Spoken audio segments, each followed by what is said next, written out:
So இங்கே பாருங்கள் அந்த சேம் காம்போவா, சேம் காம்போ ஓகேவா. ப்ரைஸ் என்னன்னு மட்டும் பாருங்கள். 249 கொடுத்துருக்காங்க ஓகேவா. வேறு இடத்துல 75வா, இங்கே பாருங்கள் அதை விட எப்படி இருக்குது பாருங்களேன் ரேட்டு. சேம் காம்போ, அந்த கலர் ஷார்ட் எல்லாமே சேம் தான்.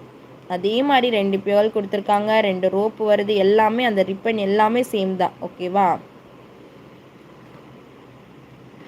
100 இருக்கும்னு நினைக்கிறேன். 249 போட்டிருக்காங்க, 250 பாருங்க. நம்ம இது ஜஸ்ட் 50க்கு தரோம். ஹோல்சேல் ப்ரைஸில் 5 வந்துட்டு உங்களுக்கு 5 பேண்ட்ஸ் வந்து 5 கலர்ஸில் இருக்கும் உங்களுக்கு 50. அதுலேயும் ஜஸ்ட் வந்து பார்த்தீங்கன்னா இந்த 2 ரவுண்டு முத்து தான் இருந்தது. இந்த ஃப்ளவர் கூட இல்லை அதில். இதே மாதிரி தான் 2 இருந்துச்சு. இதில் நமக்கு ஃப்ளவர்ஸும் ரொம்ப சூப்பராக ஒரு ட்ரெண்டியாக கொடுத்துருக்காங்க பாருங்கள். 50 ருபீஸ்.